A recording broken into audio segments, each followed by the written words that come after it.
Welcome everybody, it's Arki Hodges here, President of the Black Achievement Fund. Thank you all for joining us again for an info session on the Black Achievement Fund and also to learn a little bit about Botswana. I'm so excited today to share with you guys the video that I have on Botswana. It's by a young man who travels the globe, and he's been to many countries in Africa. And when I came across Botswana, his video on Botswana, I was absolutely blown away. Everything that we have been talking about doing here at the Black Achievement Fund in terms of creating our own communities, our own municipalities based on our own worldview.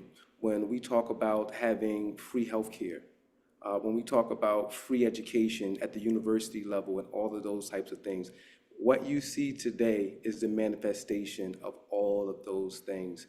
And this is why it's so important for us to study, to learn, to get information outside of the media, the national media channels. So I'm so thankful for YouTubers like the one I'm going to show you guys today, who are out there on the ground and providing us with information about our world, about our continent, about our people that we have no idea about. For those of you who are not familiar with the Black Achievement Fund and this is your first time coming, you wanted to learn more about the Black Achievement Fund, I'm going to give you guys our quick elevator spiel and then I'm going to show you how to access more information about the Black Achievement Fund through our new revamped website. I hope you guys are enjoying that website, by the way. So we're going to get right into it. We've been talking a lot about the continent, USA, and about a lot of the towns and things that our ancestors from America built. But I want to today take our focus to Africa, to the continent. After all, the Black Achievement Fund is a Pan-African organization, and I'll just go ahead and get into it.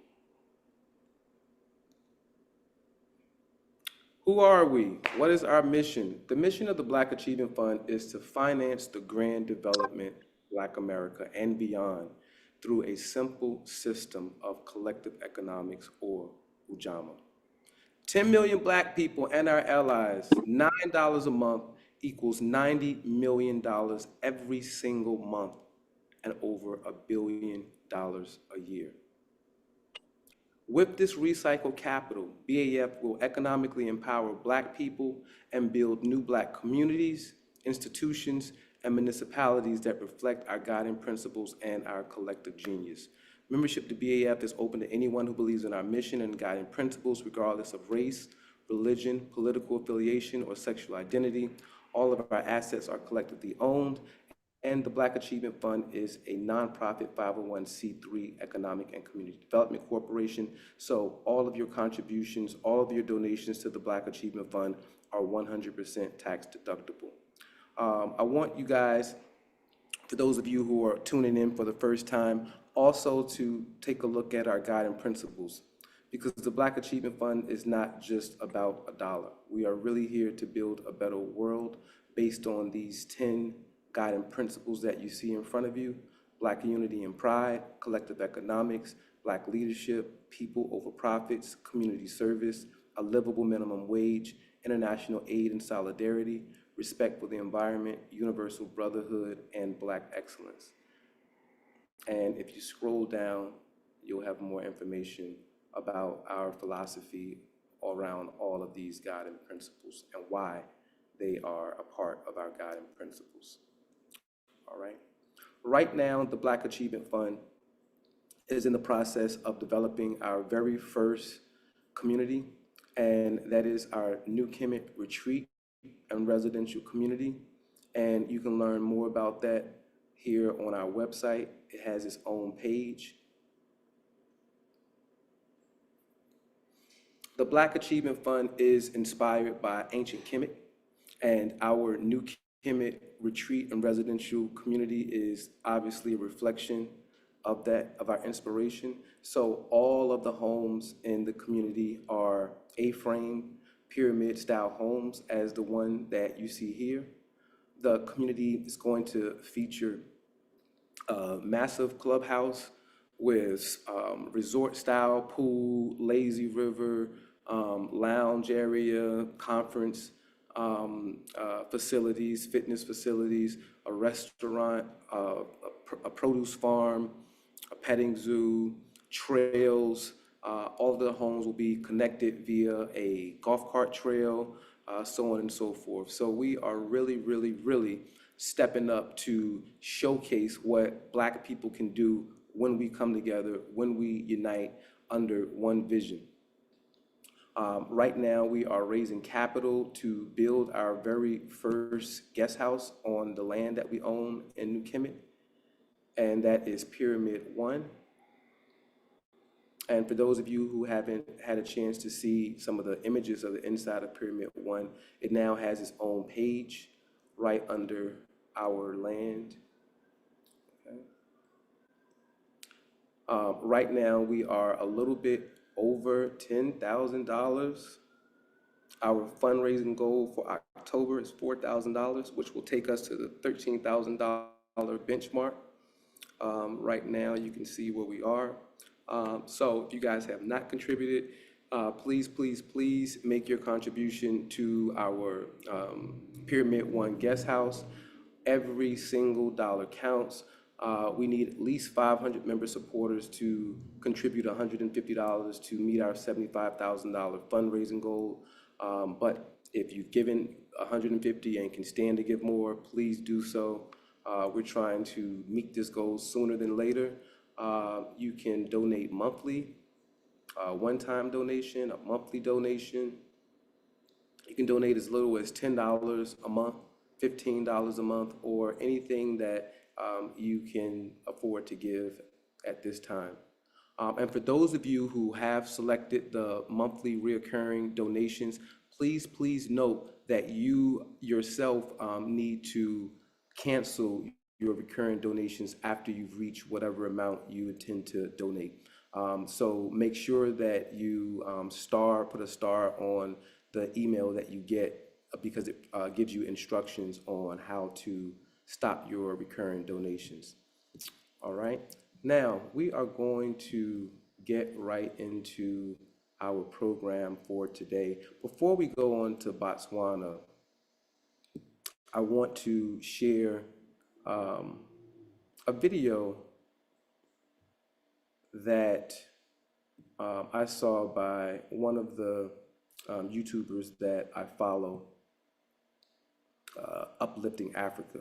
And the people that I showcase on this channel, please give them some love if you like what you're watching, and subscribe to their channels.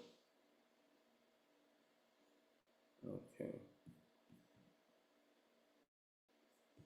All right.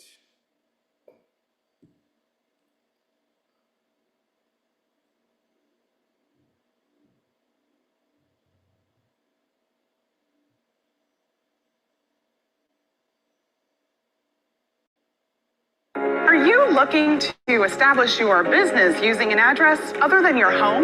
Wish you had a professional business address and phone number? Years, where he tried to sort of forecast what the world might. Someone whose power is actually dependent upon you. It doesn't make any sense to be afraid of someone whose power is actually dependent upon you. And it really doesn't matter if the road to liberation is a little bit rocky. I'd rather be traversing a rocky road than be buried under the rubble, which is where the West has kept Africa for centuries. You see, any African who is against the fight, our brothers in the Sahel are fighting for this continent right now, is either so very wicked or is just so very ignorant. I want you to listen to this, okay? Because I think you are going to actually feel the same way I'm feeling right now. Like, what exactly is happening to this continent? For how long are we going to continue living life this way? Why are our leaders doing this to us? Why are our so-called, I shouldn't call them leaders, why are our so-called leaders doing this to us? For how many decades, for how many centuries? Are we going to continue living in fear? It's not going to continue like this. I want you to actually listen to this. And please share your emotions, not even your thoughts. Please share your emotions with us in the comment section. George Friedman, the geopolitical analyst, he wrote a book in the early 2000s called The Next 100 Years, where he tried to sort of forecast what the world might look like in the year 2100. He began by talking about what the world looked like in the year 1900, and then he goes sort of decade by decade, how radically everything changed between, say, 1900 and 1930, or 1930 to 1950, and so on. And it's truly astonishing how many drastic paradigm shifts took place. Empires fell, empires rose, world wars, on and on. Really breathtaking global shifts. When you look at history that way, it's hard to wrap your head around how many changes can actually take place in a relatively short amount of time. Basically, within one person's lifetime, everything can change. You know, in 1900, like he says in his book, London was the center of the world. There was no communism, no Soviet Union. There was the Ottoman Empire, the Austro-Hungarian Empire, and so on. The Americans mostly stayed on their side of the Atlantic. And it seemed like this is how things would just be, you know, indefinitely. But just a short 40 years or so later, everything changed. England was demolished in the World War. The Ottomans were gone. The Soviets emerged. Germany took over France, on and on. Really radical, unthinkable changes. Then if you go ahead a few more decades to the 1980s, again, it seems like a completely different world. And then on forward to the 2000s, it's remarkable. Everything changed. And when you think about that, when you think about how many huge paradigmatic pendulum swings there have been that have taken place and that do take place in just a matter of decades, it makes certain continuities even more astonishing. When you're able to maintain a constant amidst the radical changes that sweep over every other element of international relations, global power relationships, international relations, and so on, when you're able to actually keep something unchanged, it lets you know just how important, how paramount it is that this particular status quo remains intact, how important it is to those who are keeping it intact. And I'm talking now about the West's relationship with Africa, because the West's economic relationship with Africa has not fundamentally changed in over 800 years. This is absolutely stunning. If the drastic and rapid changes that can occur and have occurred within the West over just 1 or 2 decades, if that's breathtaking, well, what about the fact that nothing has changed between the West and Africa in basically a millennium? I mean, the relationship was ruthlessly extractive 800 years ago, and it's ruthlessly extractive now. And you can't help but recognize that keeping things this way simply must not only be important to the West, but literally it must be the most important thing to the West. It's so important to them that they have always maintained this status quo no matter what else changes in the world. Wallahi, they're dedicated to the subjugation and the exploitation of Africa more than they're dedicated to anything else. Everything else is allowed to change except for this. This must never change. And it's not difficult to see why. I mean, it's the subjugation and the exploitation of Africa that has enabled the West to impersonate a superior civilization. It's like a con man, you know, a drifter who tries to convince people that he's some sort of an aristocrat or a monarch or something. Well, he needs to have some kind of a display of a monarch's wealth in order to be convincing. And that's been the whole basis for what the West claims about itself being superior. The whole basis has always been that they're materially successful. So, okay, today you have iPhones and technology, you have a high standard of living and so forth. So that means that you must be better. You must be more intelligent. You must be more evolved. You must be more civilized, more advanced than the rest of us. I mean, look how nice their places are. See how much better their stuff is. Well, this is all reliant upon the vicious pillage and plunder of Africa. Without this subjugation, without this exploitation of Africa, Europe and the West would be nothing but crude, emaciated serfs, barely producing enough to survive. Their wealth was primarily derived from theft and plunder, from piracy and slavery, from mass murder and crime. This is just a historical reality. Because of the subjugation of Africa, first through chattel slavery, the extraction of Africa's human resources, and now through the extraction of natural resources, the West has been able to maintain this artificial, unearned status as a so-called civilization, keeping Africa subject, subordinate, suppressed, and impoverished is an existential need for the West. It's the only way that they can keep up the pretense of their supremacy. Because again, the pretense of their supremacy has never been based upon any actual advancement, any actual sophistication, any actual moral or intellectual development. It has always been based on the violent accumulation of wealth and resources, upon brute power, deceit, and conniving. And Africa, the subjugation of Africa, is the most vital necessity for keeping this con going. I mean, right now, the trade relationship between the West and Africa is that something like 70% of exports to Africa from the West are manufactured goods, and imports from Africa are just the raw materials used to make those manufactured goods. So they're taking from Africa what is needed in order to produce goods that then Africa buys from the West, made with their own raw materials. And the West has done everything possible to try to impede Africa's ability to build its own manufacturing base so that they could potentially use their own raw materials, use their own raw minerals to produce their own goods. I mean, the whole process should be done in-house. It should all be done in Africa. That's what makes sense. You know, you have the materials, you have the minerals, you can make the products. That's how it should be. Rather than giving your raw natural resources to the West, for them to manufacture and refine and process and so on, Africa could do all of those things themselves. I mean, imagine the impact that would have. Where would that leave the West then? Well, they know that. The West knows that. They're acutely aware of their actual total dependence upon Africa. If Africa manufactured, if they used their own resources, their own minerals, their own materials for their own industries, well, the entire economy of the West would collapse. And with the collapse of their economy, their whole so-called civilization would collapse. Africa is the foundation upon which they built their house. So they know this. And like I said, this is why no matter what else changes in the world, no matter how power dynamics shift in the world, the subjugation of Africa has been maintained for over 800 years. There's literally nothing more important to them than this.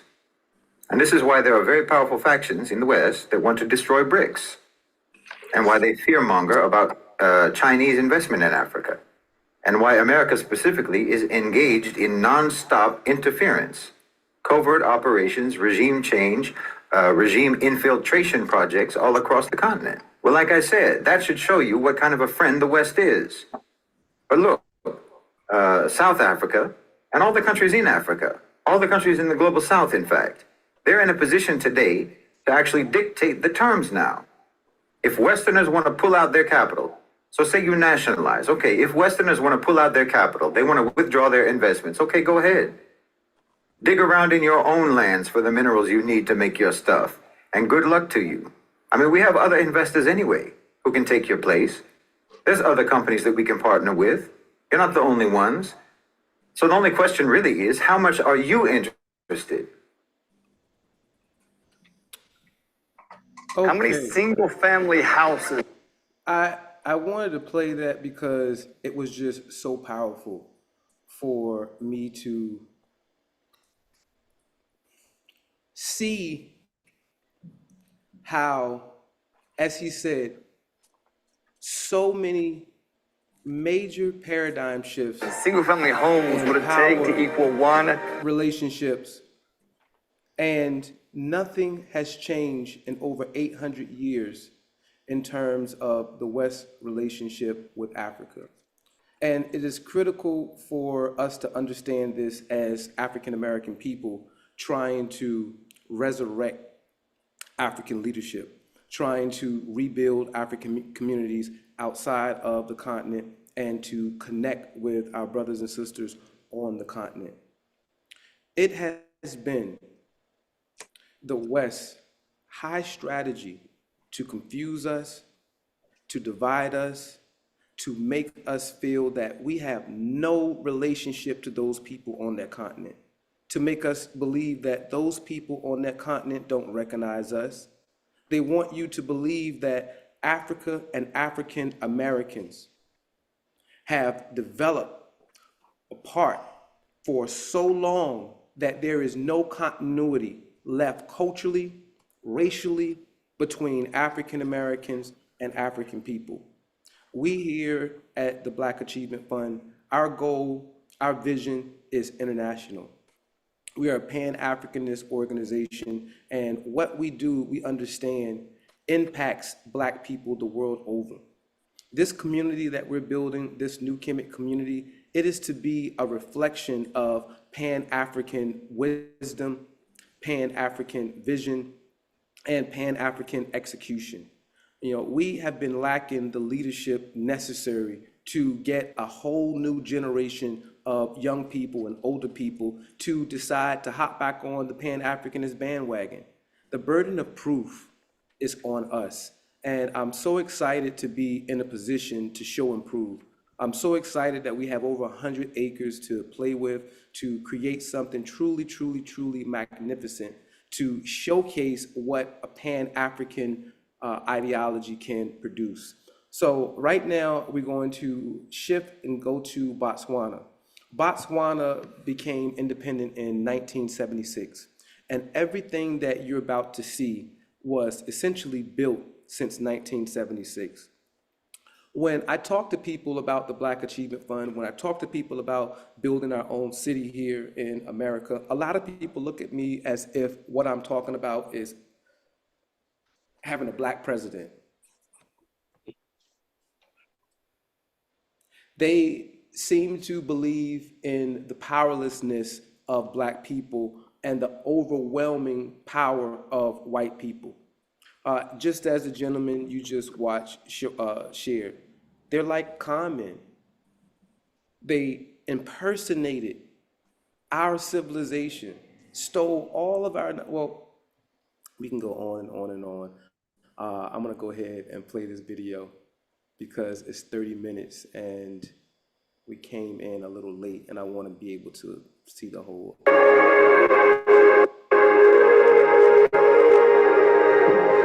This is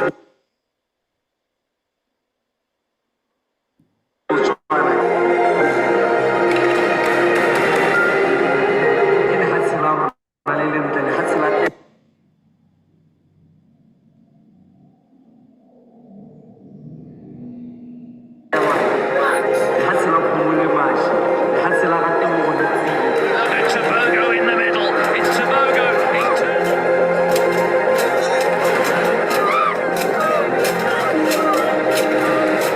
Botswana is definitely Africa's hidden crown jewel. Applying for visa to visit this country is definitely my most difficult visa I've ever applied. It took me 2 solid years for my visa to be granted, but finally, I made it.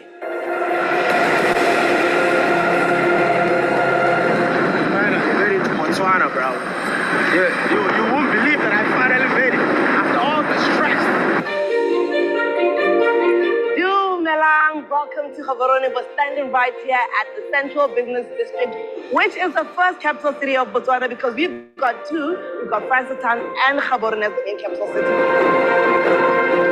Now, Botswana is located in the southern African region of Africa, and this is the place you definitely want to be because we've got very amazing people, friendly, outgoing, sociable, and of course receptive to everybody in the world. Hey, look at this guy! Jesus! Oh, my friend! This guy! Oh, my goodness! Who is this guy? Come on, man. I'm going to show my friends. I want to take him to my home village.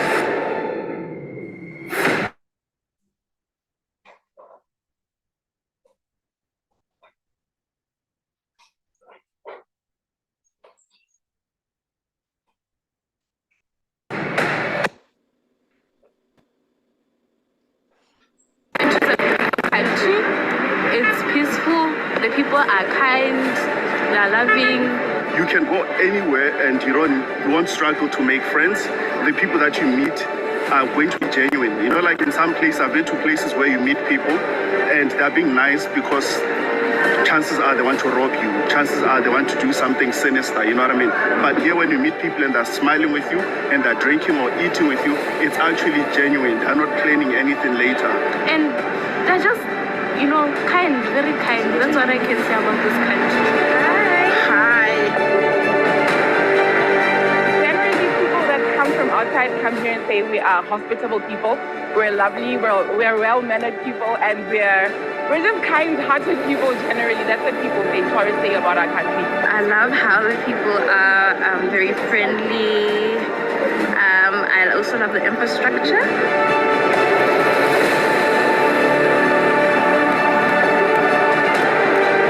This is definitely one of the most perfect countries that I've been in Africa. The present-day Botswana was one second poorest country in the world. And with right leadership, they've been able to transform the Botswana that you see today.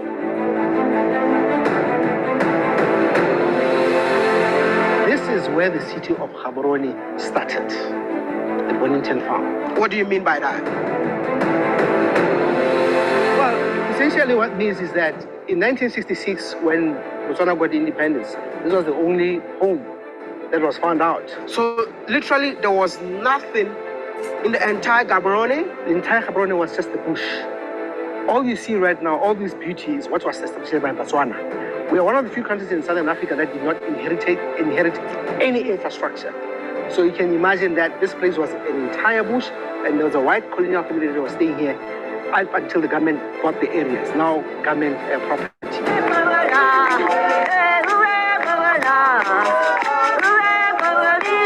And as a young man on a journey to change the negative narrative of Africa, I'm here to tell you, fasten your seatbelt, because I'm going to be your co-pilot in terms of showcasing the raw beauty of Botswana to you. I must say that it's time for Botswana. Welcome to Botswana!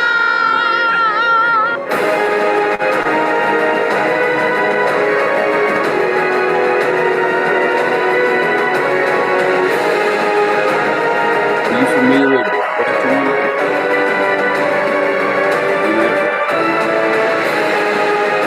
It says they wasn't built or created until 1936. It's modern. It's modern.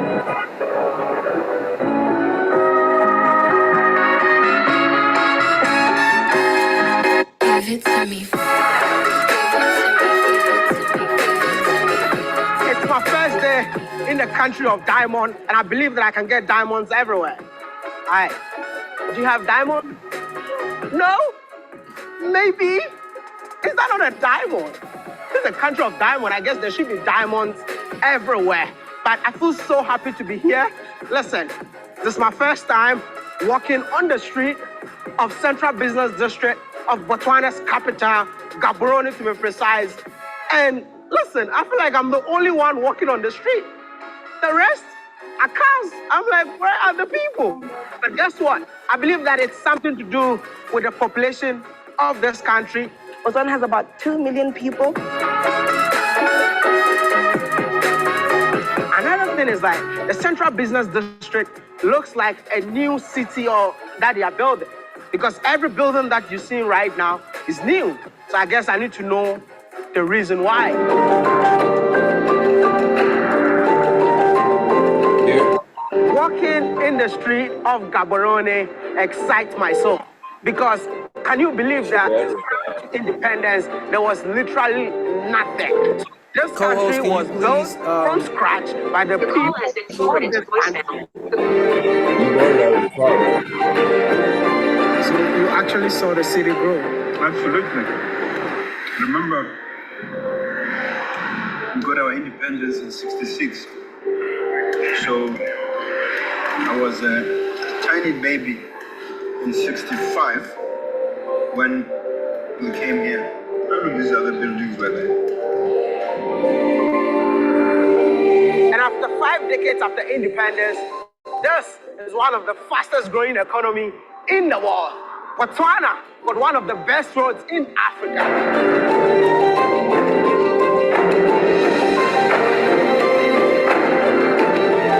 This is Francistown, the second largest city in Botswana, with a population of about 120,000 people.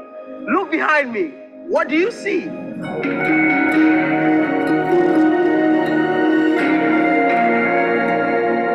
It's a beautiful tarred road. So Francistown is the first city, or is the first in Botswana to have a road, a spaghetti road, the one we just drove on showing. This is really impressive to see because this is a country that had only 12 kilometers paved road right before independence. Breastfeeding. It can be magical. It can be heartbreaking.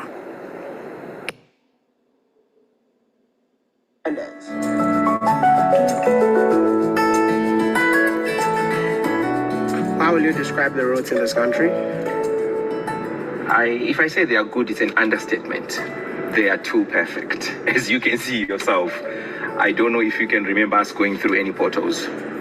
I don't think there are that many.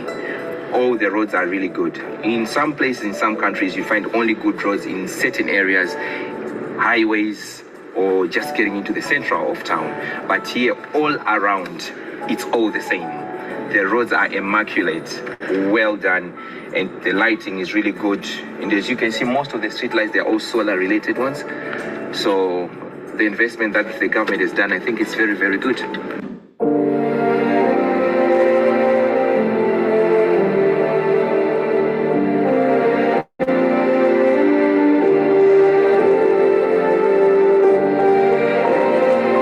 Did you ever imagine that Botswana's capital would be this beautiful?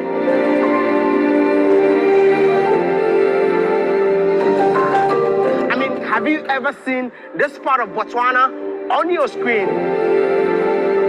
I'm here to tell you that this is Africa, this is Botswana, this is Gaborone. And let me tell you something. When I got in here, I found it so identical to South Africa and Namibia. But I'm not here to compare, but I'm here to tell you that this city's infrastructure development is on the rise. And it's about time for you all to come, see, live, and experience it. So this is my brother who lives in Botswana. And I just want to know, how is life like living in Botswana? Botswana is a very, very peaceful country. And it's fast developing. And there is development all around most of the cities. Even in the villages, the government is investing quite a lot for the locals. The housing projects with the government are actually giving people money to build houses in every village. And then there are a lot of tenders where they are doing roads, street lights within the villages, not even in the main city. So if you have been around like what you've been seeing, you can see that there's quite a lot of development within the central of Botswana here in Gaborone. But as you go out, it's partially the same. One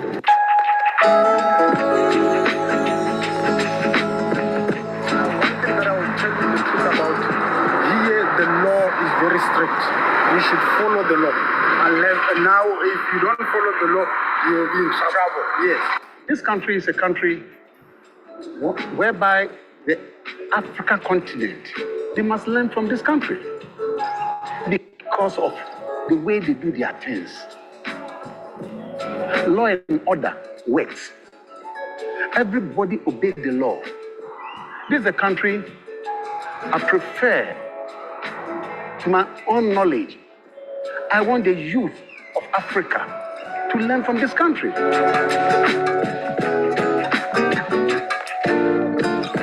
This is an African country that I believe that the entire Africa must learn from. Because I have traveled and I've never seen anything like this before.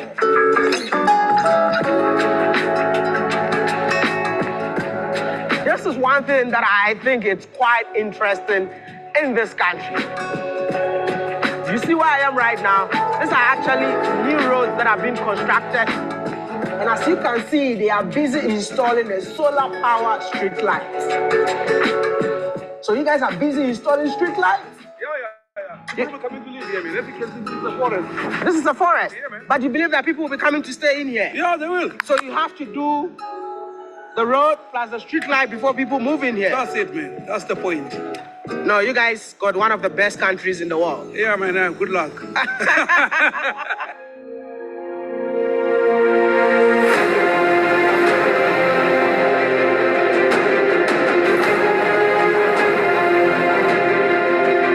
Botswana, education is free. Is it It's really true free. that education is free in this country? Yeah, it's very free from primary to almost tertiary. I heard that you guys, even when you are in school, they still give you money. Yeah, you basically get paid to come to school. Oh my goodness, you get paid to come to school. So which means that every month you get money for being in school. On Friday I'm getting. Can I be your friend? Are you saying that you get paid to go to school? Paid. How do you get paid for going to school, man?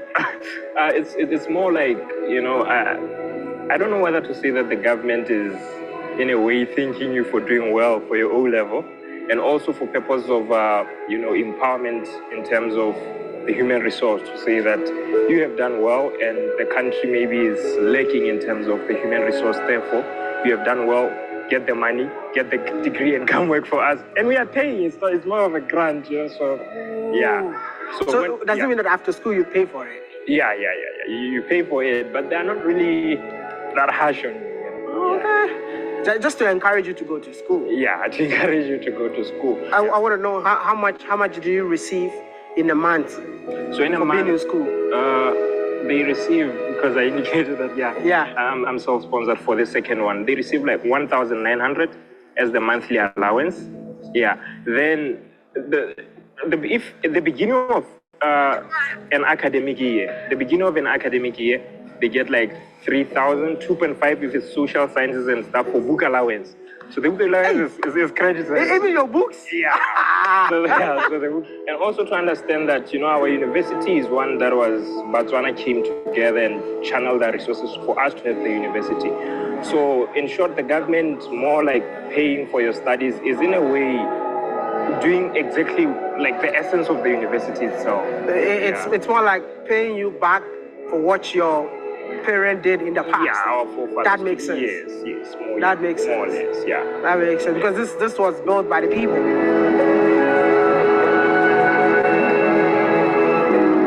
This is a country that right after independence, they had no university.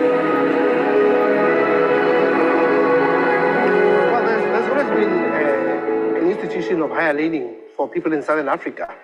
So the government, the colonial governments of Botswana, Swaziland, and also Bechuanaland had a university in Lesotho, which was mostly covering people of Bechuanaland, Botswana, and Swaziland.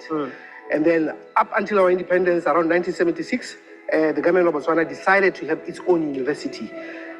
Therefore, that meant stopping people going to Lesotho or going to Swaziland to go study education.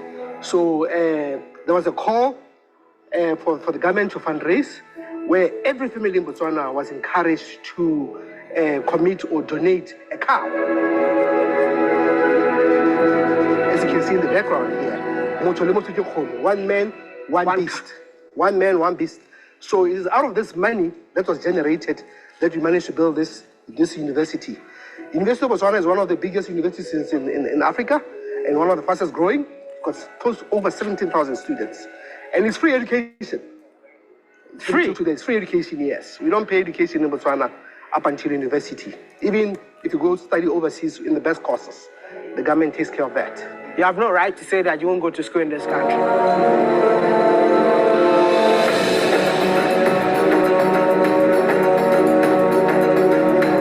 In Botswana, healthcare is free. Healthcare free. This is one of the main hospitals in Botswana. It's called Princess Marina Hospital, and health is free in Botswana. Like, it's free for everyone. We don't pay anything at all. Yeah. You mean you don't pay anything at all? Nothing. Okay, there's a small fee that we pay for administration, which is 5 pula. And if you don't have the 5 pula, they still consult you. You still get free medication and everything. And there is a hospital or a clinic at every corner of this country, including the villages. Y'all hear that? Look at this. I mean, in Botswana, even to farm or to be a farmer, the government does everything for you. You came straight from the university. Was it really a capital-intensive project for you, or you started from somewhere with no money? I actually, like I was saying, that immediately from the university, I did rain-fed.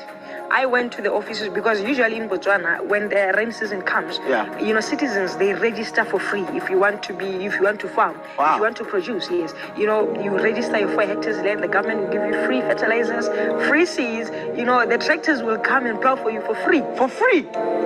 My fellow brothers and sisters across the globe, welcome to the land of the free.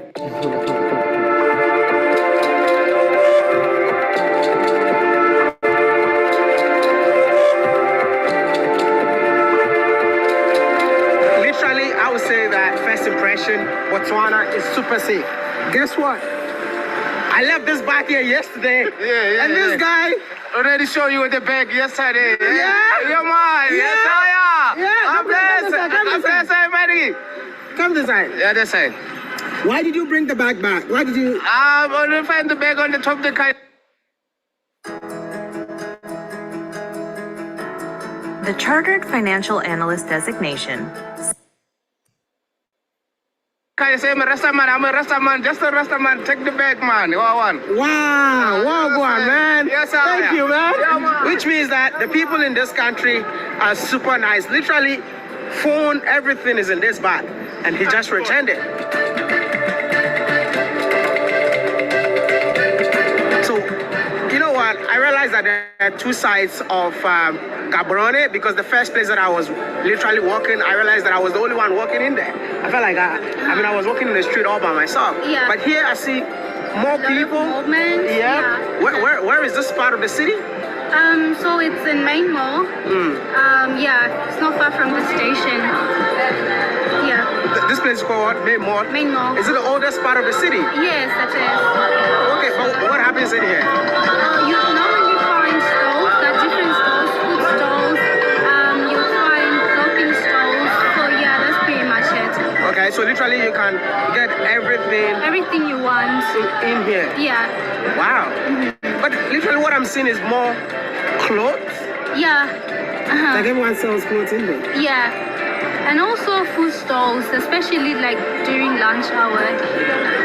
Yeah. The streets in this country are super clean and very organized to the extent that I never saw a single hawker nor beggars on the street. Tell me one thing that the waters in Botswana. I'll say that we have the best beef. Even Steve Harvey's spoken about our beef. So if you don't know about our beef, now you're going to know. Our beef is one of the finest beefs across the continent. Everybody who's been to Botswana will tell you about our beef. And it produces another cuisine that I really enjoy, which is the soswa. And you can pair that meal, the meat with your BAF, your beans, your sam, your majombi. So you can pair it with anything, and it's absolutely delicious.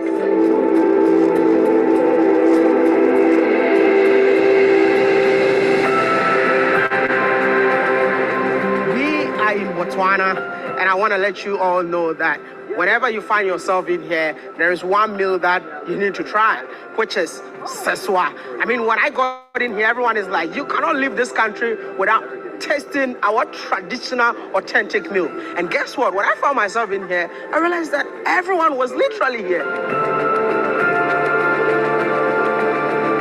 What is so special about seswa? Well, seswa is our staple food. I guess it's our staple dish. That is just simply, it is beef, well cooked and pounded. There's nothing really into it. Just plain beef pounded. Plain beef pounded? Yeah. With water? It is cooked, I guess, with water and salt, a little bit of cholesterol. Do you have spices in there? No, just plain beef. Plain. It is plain, yeah. Finally, I got my seswa. So now taste your seswa. I need to taste only seswa, or I have to eat with something else? I think you came here for seswa. So I just came here for just seswa. Get it, yeah. See, I'm tasting seswa for the first time.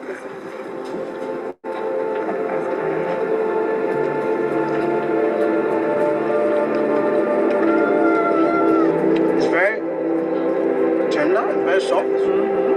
Well cooked. But very salty. You put salt in there? Yeah.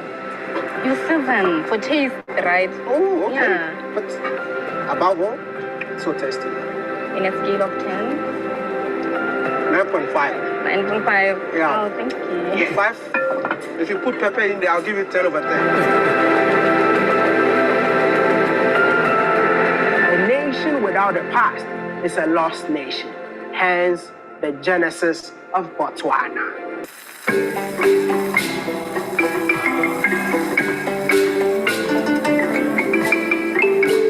And welcome to Botswana.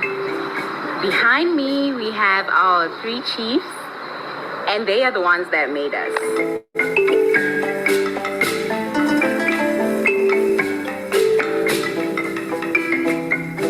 The men behind me are our 3 great Kosi or chiefs. So these are the 3 chiefs who went to England in 1895.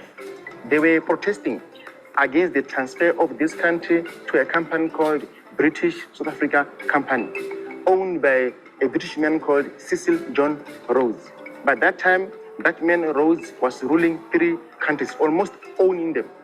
Zimbabwe as Southern Rhodesia, Zambia, Northern Rhodesia, Malawi as Nyasa land. So the name Rhodesia came from his surname Rhodes. So his mission was to rule and to control the whole of Africa, from Cape in South Africa and Cairo in Egypt. So he convinced the British officials here for them to transfer Botswana to his company, British South Africa Company.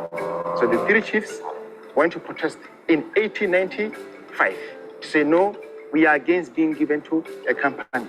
As Botswana, we want to remain under the protection of the British government.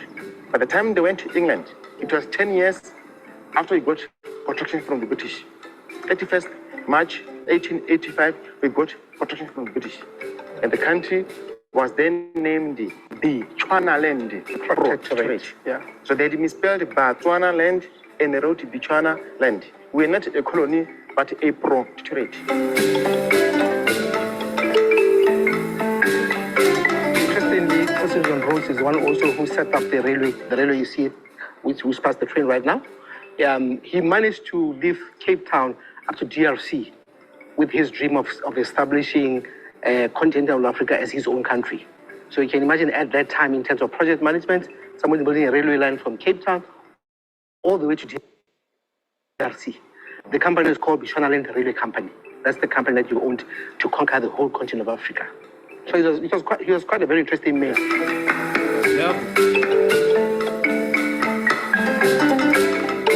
From my research on the internet, I was told that Botswana was never colonized, but rather a British protectorate. Yeah. How true was that?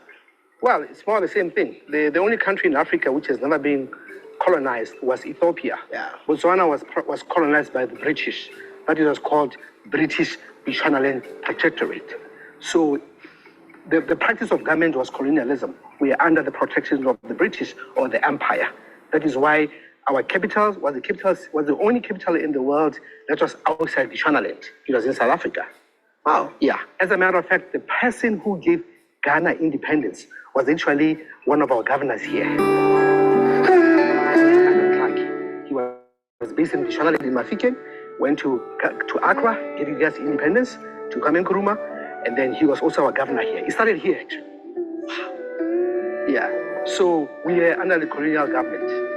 Okay. And then, fortunately, in 1966, we got our independence. And then the beauty that you see in Botswana nowadays is because of our diamonds and our tourism.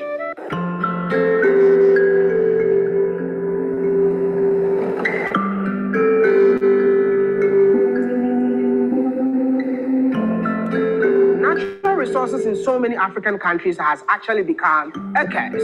But with the right leadership in Botswana, it actually became a blessing. When we discovered the diamonds in the early 70s, the kind of agreement that was structured with De Beers to then form a big conglomerate called the Botswana was unlike any that was existing in the world. Where now we're 50-50 partners in the most valuable resource, and then that resource, diamond resource, was managed very, very frugally. But the most important thing that both these gentlemen here, QKJ and Festus Mahaya, QKJ Masire and Festus Mahaya, was to underscore the importance of education. So priority was given to educating the public, and a lot of the diamond monies were diverted to education. In my view, that is what contributed the most to the explosive growth that we experienced in the 70s and 80s, and also in the 90s, where I think we were the fastest growing economy in Africa, if not the world. Botswana is one of the least corrupt countries in Africa. So the other factor that really made a huge difference in my judgment is that there was no corruption at first. Yes, now we do have corruption, but the corruption that we have is a function of the last 10 to 15 years. But those days, there was zero tolerance for corruption, where cabinet ministers were happy to drive simple cars and live in simple houses. And with the same diamond revenue, Botswana now owns a national carrier known as Air Botswana. Botswana is not just Gaborone, so come along with me. Let's fly to the touristic capital of this beautiful country.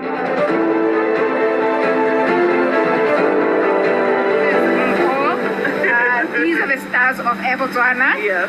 Okay? Okay, thank you. You can call us Queens of the Jet. We are the queens of the jet. Thank you. They are queens of Air Botswana.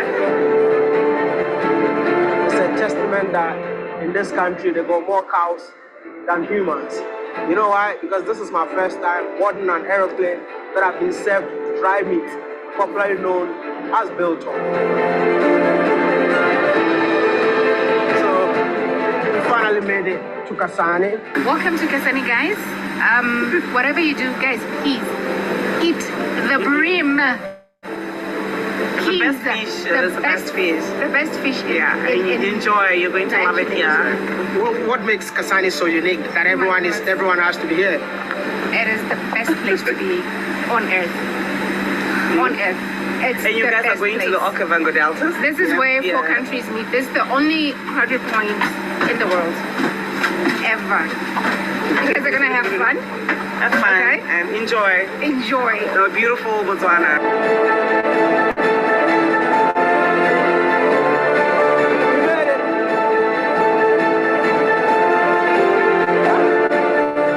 Is Coco. Can you believe it? He said he has friends in Ghana and his name is Kweku. And I'm like, everyone is called Kweku in Ghana. Everyone is Kwesi. no, everyone is Kwame. Let's go to the shuttle. Botswana tourism? Yeah. Nice to meet you. Nice to meet you. Nice to meet you. Oh, wow. I'm Jonathan, and then that's Jonathan. Hi. Hi. Nice to see you. Welcome to Kasane. Thank you. Thank you.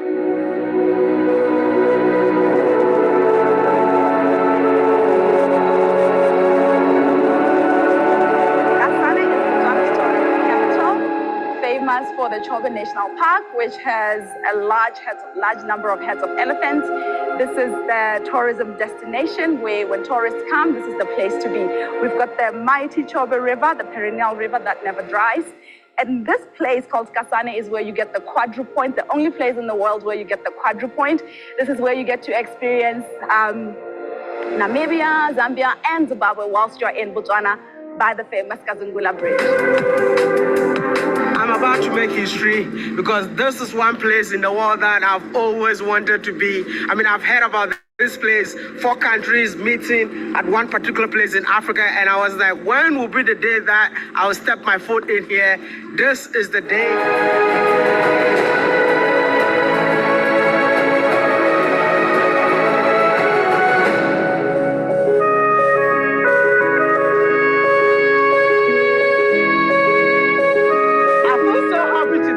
Because I just made history. I I've always wanted to walk on this bridge. I've always wanted to kiss this bridge. Hey! Can I kiss it?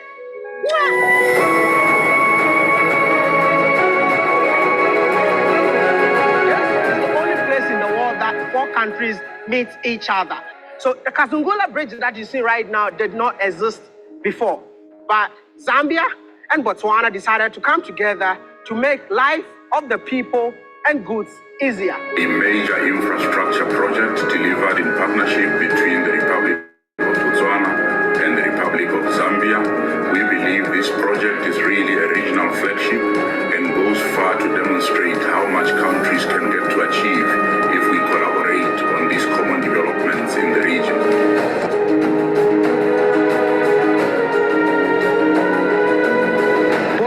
On Africa's Great Lake is something that I really enjoy doing. I mean, I've done a cruise on the Zambezi River, and here I am in Botswana. I'm here to do another one, which is on the Chobe River, man, and I can't wait to share all the excitement with you all. I feel like it's about time for me to tell you all that it's about time to travel Africa, experience Africa, live in Africa, enjoy Africa, explore Africa. Listen, I got so much to tell you, but hey, Botswana, to me, is the new found love.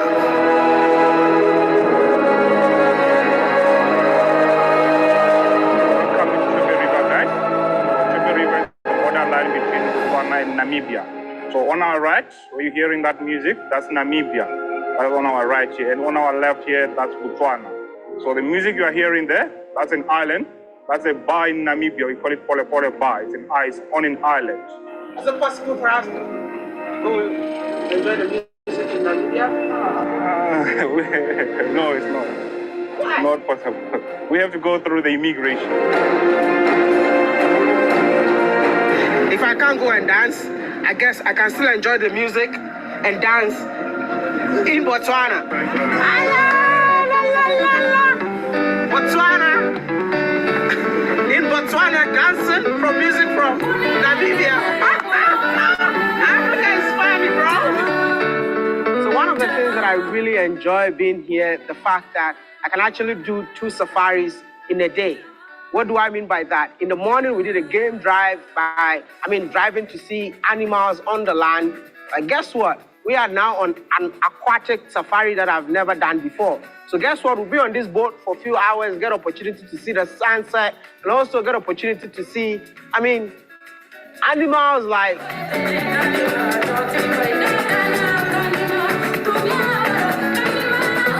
This, right in front of me, you see African buffaloes. And guess what? You can only see this if you do the boat cruise safari. This is an experience worth dying for. So, more like the Chobe River is inside the national park. So you see, elephant right behind me. This is beautiful, man. It absolutely feels unreal, man, but it is what it is. That's what Botswana gives you. See the sun on my face, the animals on my background. What a perfect picture, man.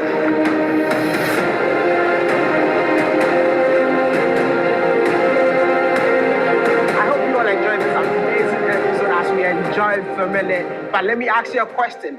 Have you subscribed to the channel?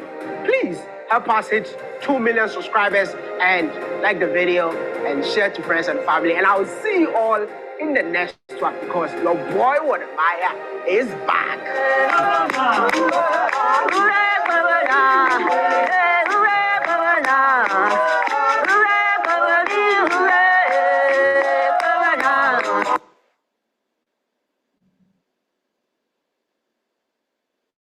Wow. What did you guys think? Awesome. Do you know how long ago it was made? Excellent. Absolutely. I know it's pretty recent. I don't know the exact date. This year, last year? I don't want to say because I don't know for certain.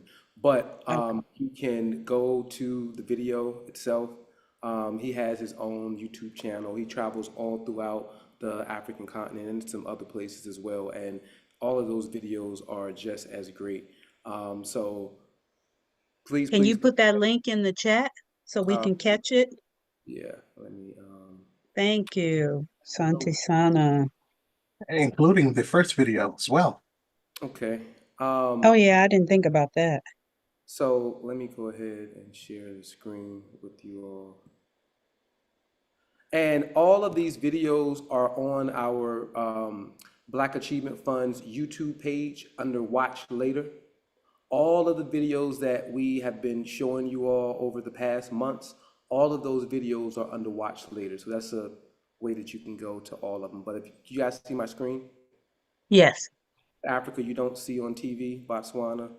And this is Wode Maya. Oh, okay. Okay. All right, so if you type in his name in YouTube and hit subscribe, and it's important when you hit subscribe to click on it and hit the all button so that you'll get a notification whenever he goes live with another video from another country. Okay. And the first video was from the YouTube channel Uplifting Africa. Are you worried that using your home address for business? Is that under Watch Later too? Yes, it's under Watch Later too. But I would suggest you go ahead and write it down now, just in case you go on our page and can't find the Watch Later. I know somebody's gonna be calling me saying that. Where is that Watch Later? And that is Uplifting Africa. And he has some really, really powerful videos as well. But if you want, again, to know what the Black Achievement Fund is watching, what I'm watching, you can always go to our YouTube channel and make sure that you subscribe. Free healthcare, free university, not just free university, they pay you to go to school, you get a stipend. You leave school, you want to go farm, give you land, give you fertilizer, give you seeds. The government comes and plow your fields. Their own airline. I mean, amazing. Every single thing that we've been talking about here with the Black Achievement Fund, we're witnessing in Botswana. All the things that people claim is almost impossible, especially here in the West. When I talk to people about the Black Achievement Fund having free healthcare, people look at me like I'm crazy. Like, how can you afford to have free healthcare? How can a small organization ever be able to do that when the whole conglomerate of what is the United States of America can't do that? And it's because of capitalism. Exactly. That's why America can't do it, because of capitalism. You know, so one of the things that you heard in the first video is how it's important to nationalize a lot of industries. When you nationalize these industries, you prevent a lot of exploitation, you prevent a lot of corruption, because at the end of the day, you're not allowing a group of individuals to dictate the terms, to be able to exploit people, to be able to set prices and all of those types of things. They talked about their history. They didn't forget who they were, where they came from. Okay, they're investing not just in the major metropolitan areas, but you heard they're investing just as much money in the villages as they are in the metropolitan areas. All right, what is funding their wealth? Diamonds. Diamonds. Now, of course, I hate the fact that they have a 50-50 partnership with the Beers, and hopefully, as Africa begins to stand up, we'll begin to kick these corporations out of our country because we don't need their expertise. Why do we need you? The diamonds are here on our land. We have the mines, we have the sophistication to cut the diamonds, to process the diamonds, to manufacture the diamonds, and to export the diamonds. So why do we need you for 50%? But I don't know what the political circumstances are around that, but what I'm happy to see is that the people in power are using that capital to really fuel the advancement of not just the country, but all of the people, not just the people who want to go to the city, but they show just as much respect to those who want to continue to live on the outskirts, to continue to live in the villages, and saying that we're going to give you guys capital. Okay, here you got the government giving people money to build houses. I don't know if you heard that. Brother Arcade, Yes. I was just reading a little bit about it, just going online, just checking about it. And it says that that that the infrastructure is still in bad condition. Like a lot of African countries, you go to the water, you can't get clean water, the lights go off and things of that nature. And they also have inequality and high unemployment among the Where you young read this people. from? Okay. Because that is absolutely critical, who your source is. Because here's the thing, we just saw with our own eyes a black person giving us a tour through Botswana. We just witnessed people who live in Botswana talk about the things that I'm just talking about, their education. You just saw their universities. So I want all of us, and the reason why I'm sharing these videos and things that I'm sharing you is because there is a counter narrative.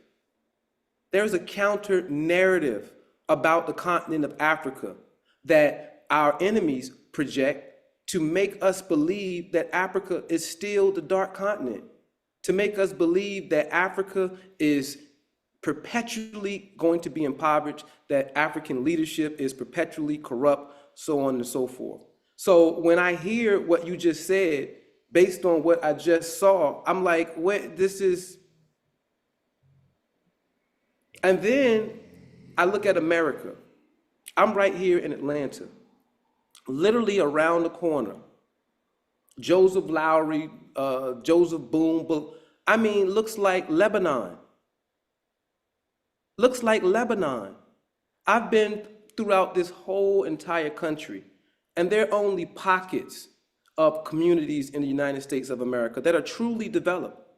And even in the major cities, there are only a select few people who get to really live an opulent life in those cities. You can't afford it. All right? So I'm glad that you brought that up. Please, please, please look for alternative narratives. Look for alternative media. All right? Now, once again, you read something in a book or online. I shared with you a video with someone actually on the ground with the people. One of the things I argue about here in Atlanta, Georgia, PBS did the Eyes on the Prize series in which they documented the entirety of the civil rights movement from the Montgomery bus boycott onward. Here you have primary source video of what happened. They don't teach that in school. They don't show the video. Instead, they teach from history books that are written by historians that weren't even there.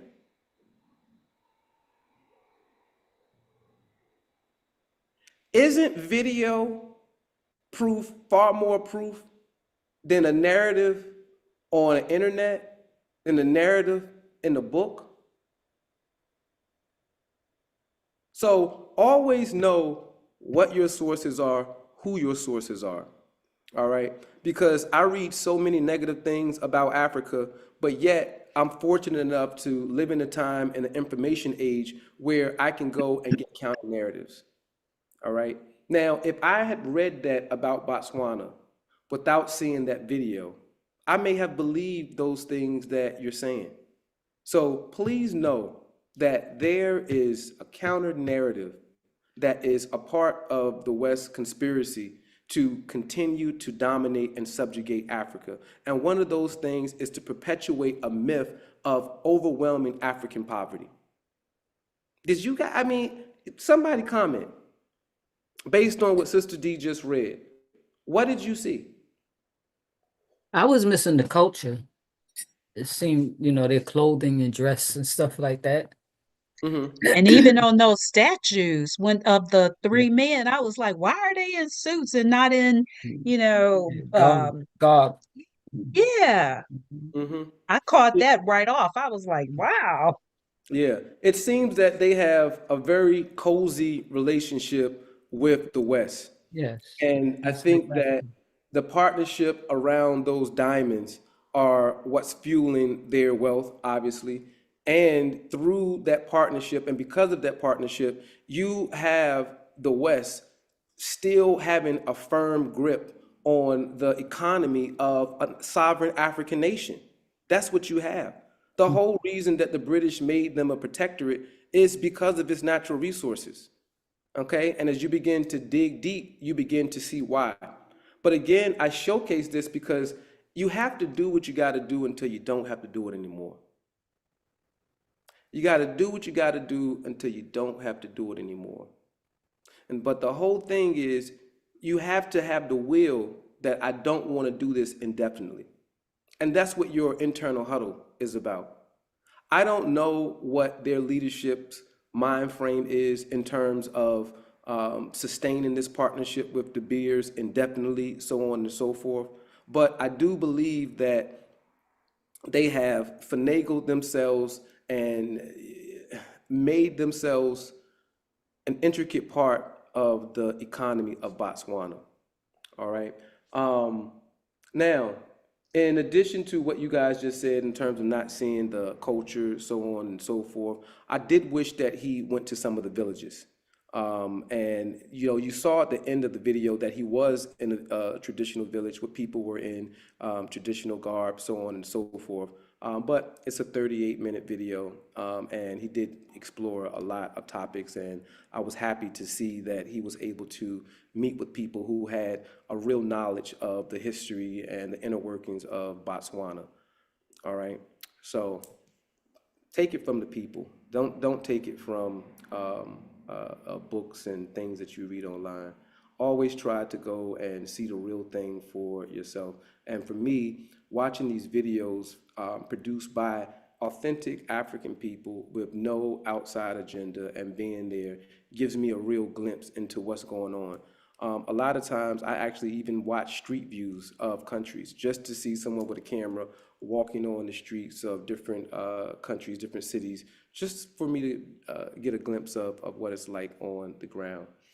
I also want to bring attention to the roster that returned Wode's backpack. And here you see the diaspora having an effect on the continent. All right, Rastafarianism was born in the Caribbean, and you see it has its effects all the way across the water in Botswana. You see a self-proclaimed Rastafarian, and I love seeing that because once again, the powers that be want us to believe that we're separate people, that there is no continuity amongst us. And time after time, when I'm researching, when I'm watching videos and seeing things like this, I see the I see elements of African culture all around the world. And Africa impacts the West, Africa impacts us, we impact Africa, the Caribbean impacts us, the Caribbean impacts Africa. But the diaspora is strong. And our connection to the motherland is stronger than what we're being made to think, by other people. So I want us to continue to do our own research on African countries. YouTube is a great, great place. We're in an information age, and you have so many really, really good YouTubers who are out there exploring and exposing parts of our country, our continent, where you would never, ever get this information. You'll never, ever get this information. Brother Jesse has his hand up. So Jesse, you have the floor. Hello, everyone. What's up, Jesse? All right. That's an excellent video, giving us some more additional information about Africa. And what Brother Key has explained to us is we have to find information on our own. There's a lot of, like you said, a lot of negative connotation that's put out A lot of people don't really want us to unite and don't want us to understand what's going on in Africa. In Africa, you have, in every country, you have about 54 countries, but you have the French there, you have the Italians there, you have the Irish there, you have the Germans there, you have the Japanese there, you have the Chinese there, you have almost every country in the world in Africa. And why are they there? If Africa is so poor and so impoverished, why are all these people grabbing for the mineral resources of Africa? That's why they're there. Because you're talking about 70% of all the mineral resources, diamonds, gold, oil, everything you can name on Earth is in Africa. Yep. And the day will come, as time goes on, the day will come, and the biggest fear the Western countries have that I just named, particularly like Germany, Britain, United States, the biggest fear they have is similar to the biggest fear they have here, is a united Africa. Because if the African countries unite their resources and unite themselves culturally and economically, the West is done. They can't do anything without. The West is built off the backs of the wealth of Africa. So you're right. When you read something negative about Africa, they want to keep us out while they go in and rob and steal. But we have to just understand the narratives. And you also got to factor in colonialism. We still have neo-colonialism going on right now, but they don't want to turn loose that wealth of Africa. They don't want to do it. So I just want to say a couple of words about that. And the BAF, we're on the right track. If you look at what's going on in the United States, just imagine. I had a lot of people talking about Trump, but just imagine Trump didn't elect himself. He has people, millions, tens of millions of people supporting him. So can you imagine the mindset of a people that would vote for somebody with 34 felony counts and a rape charge? Yeah, I absolutely can. That's the sad part about it. Yeah, it's very sad. They show us who they are time and time and time again, and we refuse to see it. Now, what I'm seeing now globally is that the West is definitely on the decline. And the question is, who is going to emerge in their wake? What power is going to emerge in their wake? We as African people, we have to be prepared for the fall of the West. Yes. Otherwise, we'll be consumed in chaos. Otherwise, we may be subjected to enslavement from another group of people. We must look at our position here in this world right now, and we have to start making our 100-year plans. We have to start making our 500-year plans. And what we're doing here at the Black Achievement Fund is that we're looking at everything that's going on in the world currently. We're looking at all the achievements that we had in the past, and we're taking the best elements out of all of these things, and we're infusing that in our strategy for African liberation. We as African Americans, we as Black Americans, we are going to play a critical role in the reestablishment of African world power. We're going to play a critical role because here we are providing a parallel worldview, a parallel model for free education, free healthcare, museums, aid for farming, aid to build new houses. We are proposing the exact same model of human development, but we're not using diamonds. We're taxing ourselves from the largesse that we make from the American economy. That is our diamonds. That is our source of capital.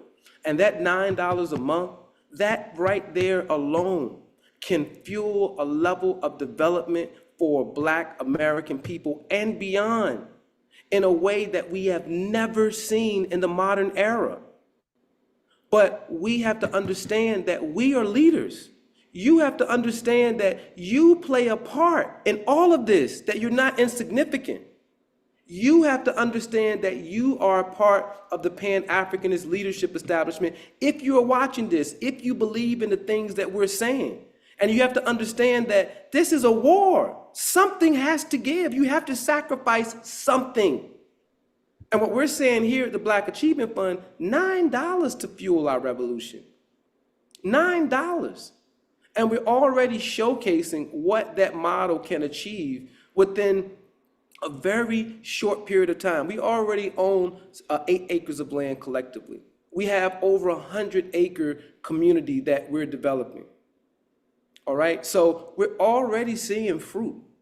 And please, all of you out there, don't be daunted by the fact that you've been sharing about the Black Achievement Fund for years, for months. You told all your family members and they haven't joined. The burden of proof is on us. The burden of proof to demonstrate that we, as the Pan-Africanist community, can produce the leadership that can have the results that we all want to see. Can we build a hospital and have free health care? Can we build a self-sustaining community? Do we know how to do infrastructure for a new city? We have to be able to show that we are competent as a leadership establishment to do that.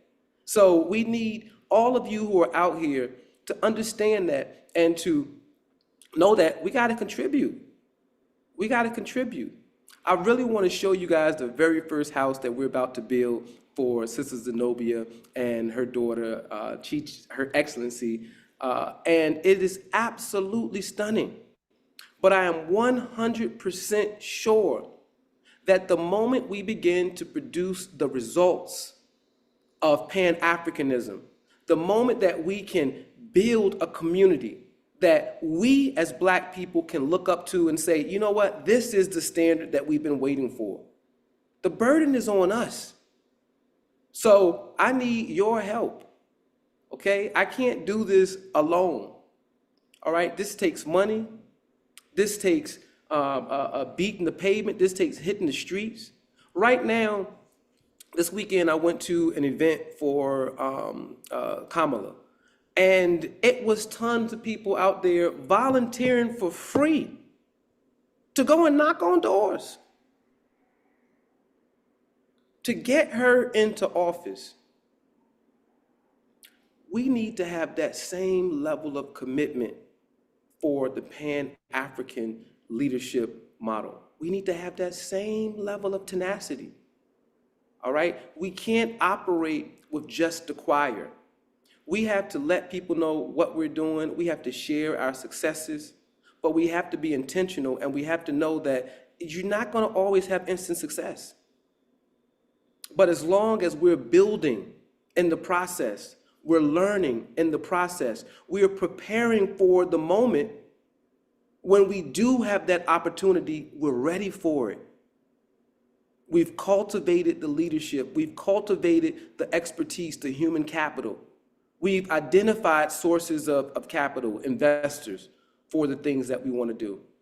All right? So I want you guys to know that it's a marathon. But before I leave, the most important thing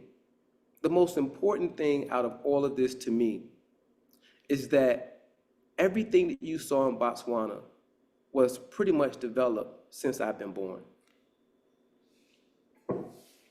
I see so many people who think that major change don't happen in their lifetime. I'm sitting a testament of never believing that in my lifetime there would be a Black president. Nobody that I know will sit here and say that they thought that there would ever be a Black president in their lifetime. And that's not to say that that was a panacea for Black liberation or anything like that. But the point that I'm making is the fact, just like the point that the scholar made in the first video, is that tremendous change has happened in our lifetime. Tremendous change. But the one thing that has remained constant is our dependence on Europeans. When in fact, what he showed you, and what we all know to be true, is that Europe is actually dependent on us. All of Europe's wealth comes from outside of Europe. It doesn't come from inside of Europe. If Europe had to contend with the natural resources that they had on their continent for their wealth development, just like the scholar said earlier, they would be a third world continent. So slowly but surely, African people are emerging.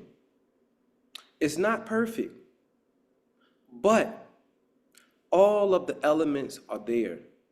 And we're working in real time. I promise you all that more is to come on our end. All right? We have to be able to say, you know what, we're in the most wealthiest nation in the world. Okay, we bring in over $1 trillion in revenue. The Pan-Africanist movement, we can't extract $100 million out of $1 trillion, $90 million out of $1 trillion. You have to put your money behind what you claim you believe in. All right. My granddad used to say people got money for what they want to have money for, and people got time for what they want to have time for. And I've learned that that is absolutely true. All right. So if you believe in the stuff that we're saying, please contribute. We're not asking for hundreds of thousands of dollars from you, but if you got it, we'll take it. But $9 a month, an extra $20 to a fundraiser. This is what is fueling us right now. And the level of success that we've already had, I'm counting on you to make sure that we can continue. We are at the cusp right now of something really, really, really, really, really, really, really great. And I'm here to tell you, the powers that be here in America, they don't want to see it. When I go to these white banks, and I had to tell them I own over 100 acres of land, and I'm building a community over 50 houses. Do you think these people want to give me the money? All of this stuff that we've been talking about. Do you think a white bank want to give a Pan-Africanist capital to build a self-sustaining black Wakanda for black people? Do you think they want to see, and I got to show them everything to get the money. They want to see what kind of house you're going to build. I need to see it. All the plans, they want to see it before they give you the money. So before we're critical of places like Botswana, look at how we're operating. We're critical of Africans, but we here in America, and we constitute an economy bigger than their economy.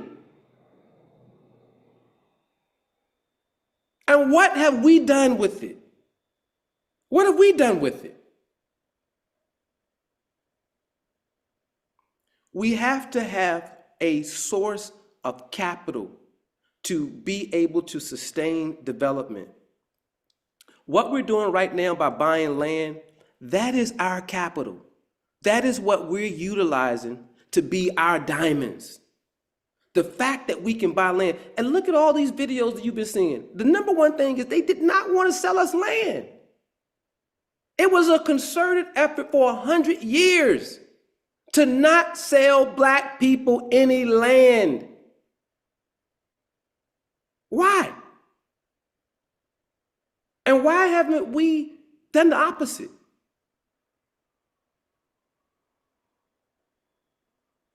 We have to start believing in ourselves again. We have to, absolutely have to. And we can't be afraid to let people know what our ideology is.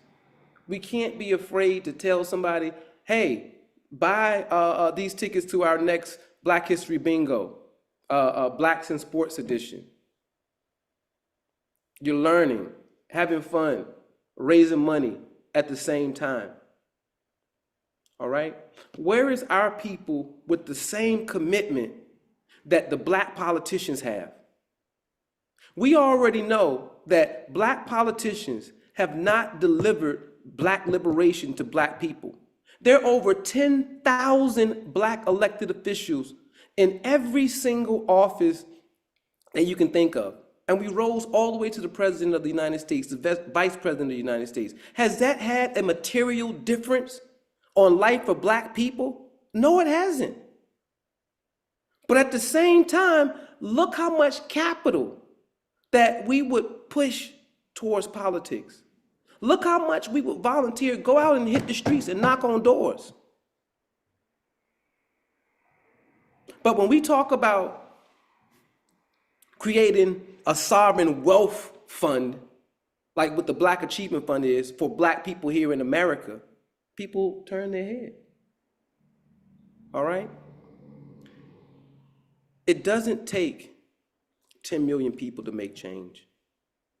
It doesn't even take 10,000 people to make change. And you should all see that by now.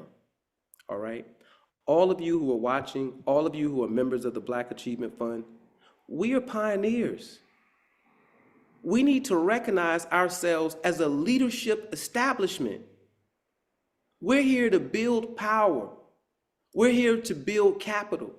We're here to rebuild the African historical narrative that has been completely torn down. We're up here talking as if these kids in America are being taught all about their history. We talk as if we have created institutions, we've created industries that we're employing our own kids here in America. I am so proud to see an African country, no matter how they had to maneuver with white people, just like me. I don't have the capital right now to build that community. I have to go to white people. I gotta go to white banks.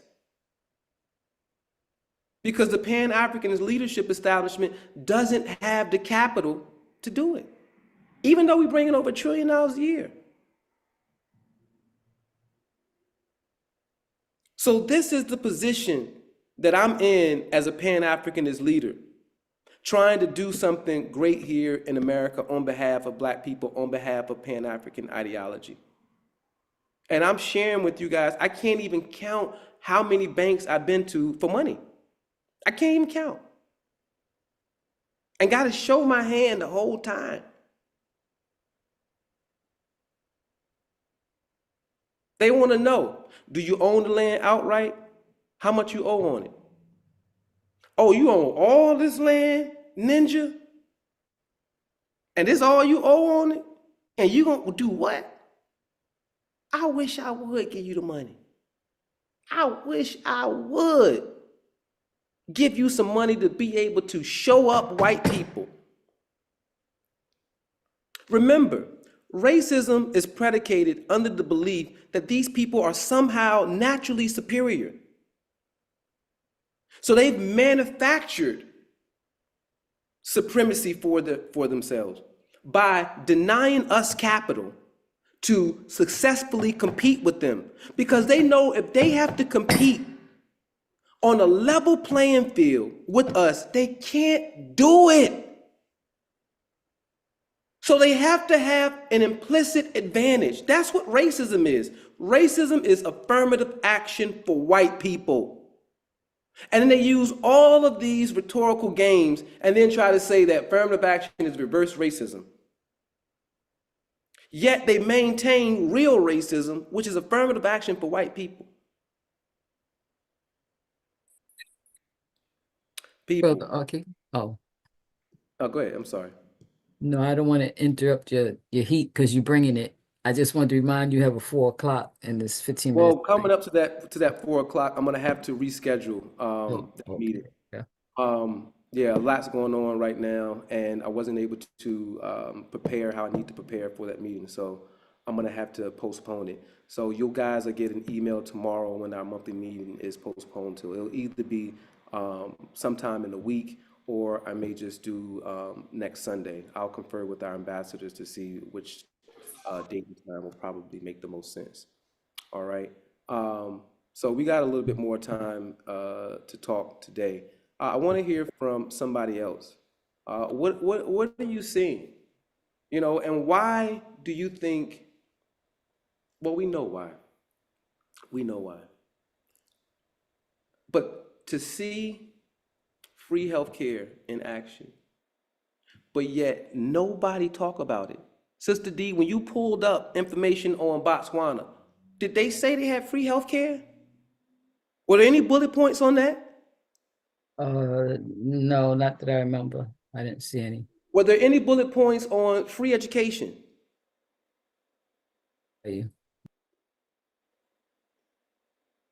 Were there any bullet points on the safety of the country? On the corruption index of the country? Yeah, you could, yeah, all that information comes. The name of the company was Coface, but there's some off, some white guy people somewhere sitting around talking, whatever. It was meant as a conversational piece because I know people that do look up stuff and assume, and you had taught us many times to look at that, those documentaries and to see facts with your own eyes. So that's why I sparked that so that, you would remind us that. So glad that you Sure. did, because there's so Yeah, much very misinformation important. out there. So much misinformation. And now with AI, I know you guys probably heard about the case in Maryland where there was a principal who was the victim of AI, and somebody just used his voice and created an audio talking about negatively about black kids and about Jewish people and all of that stuff, and he leaked just the audio. And within hours, it had over 2 million views. The principal got death threats, so on and so forth. And there had to be a whole investigation, and it was determined that it was AI, that it was a fake. But the damage had already been done. So the information out here, we have to be even more vigilant about the sources of our information. People send me articles, and the first thing I do before I even read the article, I'll tell them these people are incredible. I'm not even going to waste my time because this is not even a credible source. So being able to what's the word? Vet sources is absolutely critical. And that's why, for me, seeing things with my own eyes and getting information from my own people who don't have an agenda is where I go to most. All right. So the things that you see from Black Achievement Fund, the things you see on our channel, we vetted this information as best that we could, But I'm really excited. I'm really excited because the writing is on the wall. The writing is on the wall. There is enough chatter. There are enough smart people around that see what's happening, not just me and not just you. And right now, we're waiting for the right leadership to emerge. And we contend that we have that leadership here. And what we're about to do is going to spark a new movement. And I'm going to tell you, I just had a call yesterday with some Black Achievement Fund members and some investors out of South Carolina. And they are attempting to do the exact same thing that the Black Achievement Fund is doing. Okay? They have 40 acres of land in Hilton Head. And we were talking about the process of developing that land. But people are watching. People get it. And people are replicating this. But know that this revolution is not going to be televised. The media is not going to give us attention. Why would they do that? Why would they do that? The media is an instrument of white power. The banks are an instrument of white power. Politicians are an instrument of white power. We have to understand the climate that we're working in. And we're going to have to pool our capital, and we're going to have to do it without 10 million people. But that's okay. That's okay. We're almost at the finish line, all right? After we build one house, two house, three house, you're going to start seeing people saying, you know what? We need to take a look at what's going on over here. It's not enough for me to get up here and spew rhetoric. It's not enough.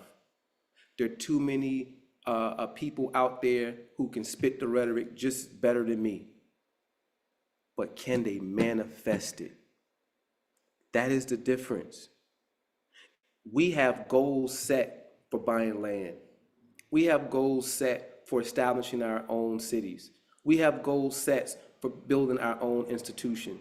And you have to be conscious of it if it's ever going to materialize. If you don't have a conscious goal and some type of system in place to meet that goal, how are you ever going to reach the goal? If you're a Pan-African organization and you're not actively trying to buy land, when the hell are you going to get land? What is the basis for your Pan-Africanism? How are we going to come up? We're not going to come up through rhetoric. We're not going to come up just by reading our history. We have to understand that we have to be sophisticated economically. We have to be organized economically. And that we are all that we need.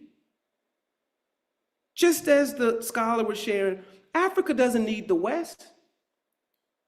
I went to Cuba, and I was expecting Cuba to be run down, super third world, so on and so forth, because of this embargo with the US. But it's just the US.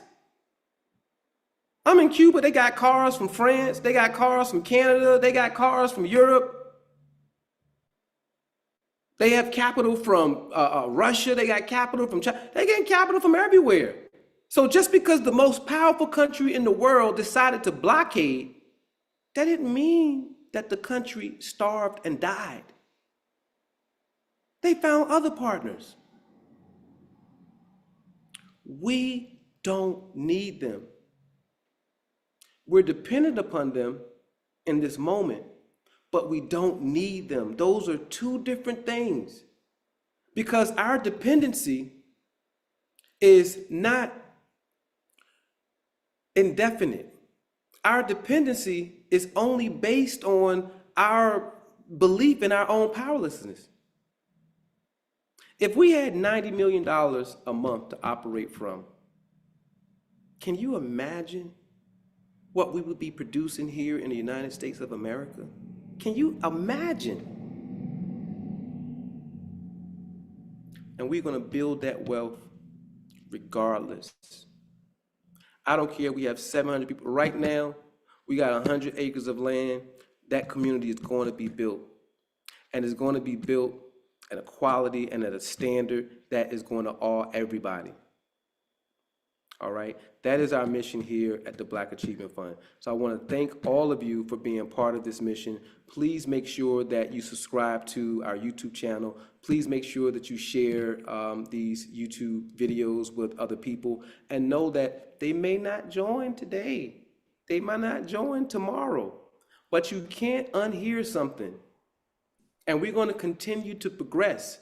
So sow that seed and sow as many seeds as possible, because they are going to eventually blossom. All right. And for all of you farmers out there, I'm sure you've witnessed it. You may have had a plant that you were sure is dead, and you may have even neglected it. But a rain come and you see a little green shoot, you be like, wow, I thought this was dead. Let me give it some more. All right, so please don't think that you sharing about what the Black Achievement Fund is doing, getting people to join the Black Achievement Fund, that is falling into a black hole, that your words are falling on deaf ears. It's working, all right? Trust me, it's working. So keep the faith, keep learning, keep studying, keep sharing, and we are going to make this happen, people. Again, I'm sorry I have to cancel our... Okay, don't go. I don't want you to go. Go ahead. Okay, I don't want you to forget we have bingo October 20th, our fundraisers for the month, for the year. Oh, yes, let me go to $4,000, all that kind of stuff. That's right. So for those of you who played bingo the last time, we had a great time. Where's my gift? And your gift is coming, brother. We had to wait till the pins to get in. I'm sorry. So we got the pins. So brother, you will receive it sometime, probably Wednesday. It'll be coming to you. All right. But our Black History Bingo for Sunday, October 20th is, the edition is Blacks in Sports History. All right. So we're going to learn about some Blacks in sports history that I know you've never heard about. And if you have heard about them, I'll be impressed. All right. So for example, who can tell me who was the very first Black soccer player? Pele. And it was way back in 1889. Pele? Never mind. 1889. 1889, yeah.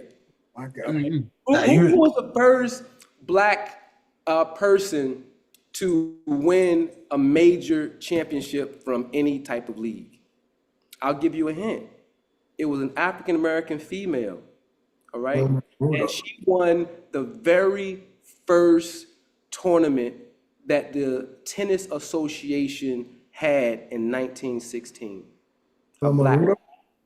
And that made her the first to win a major championship in any sport. Thea Gibson? Thea Gibson? Wilma Rudolph. Not Rudolph? Nope, nope, nope. Came before them. Somebody came before them. Yep. This is 1916.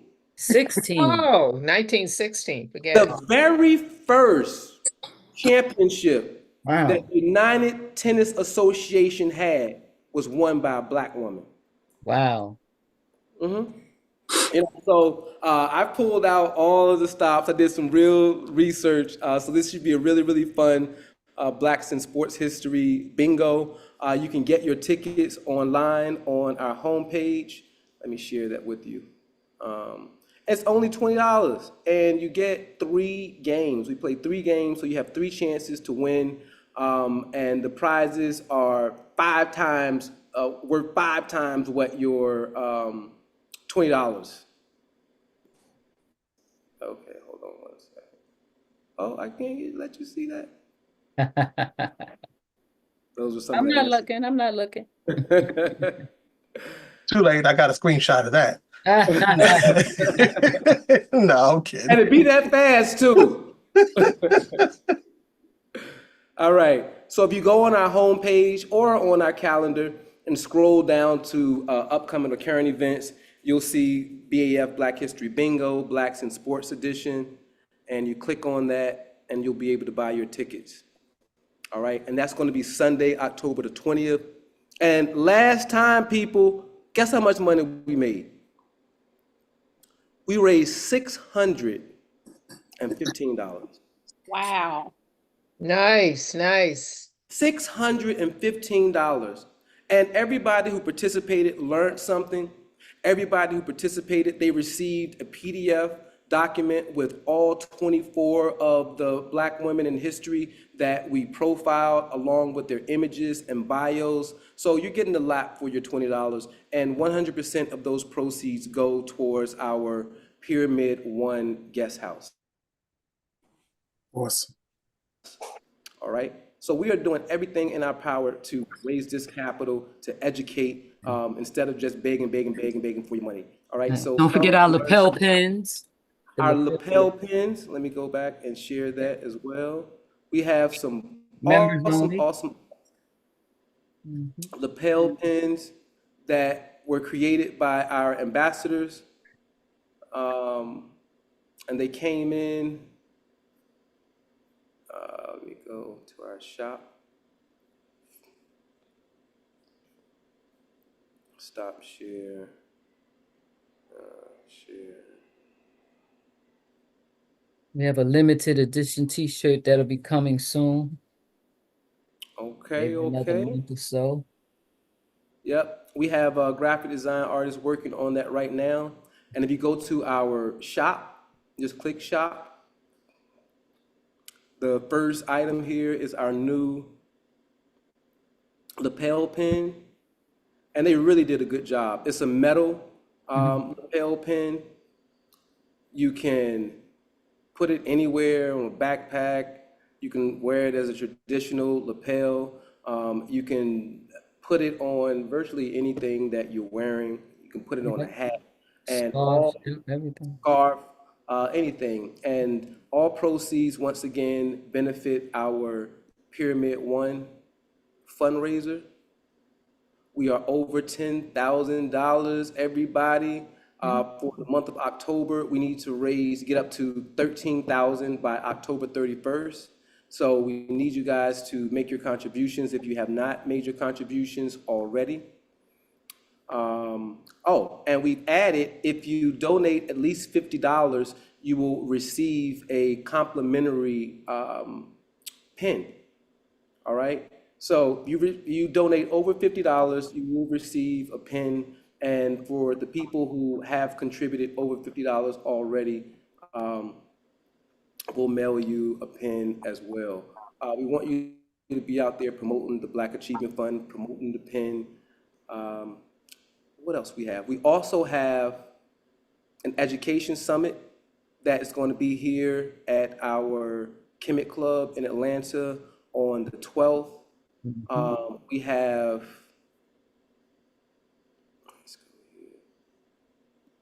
a BAF Fall Educational Forum, I'm sorry.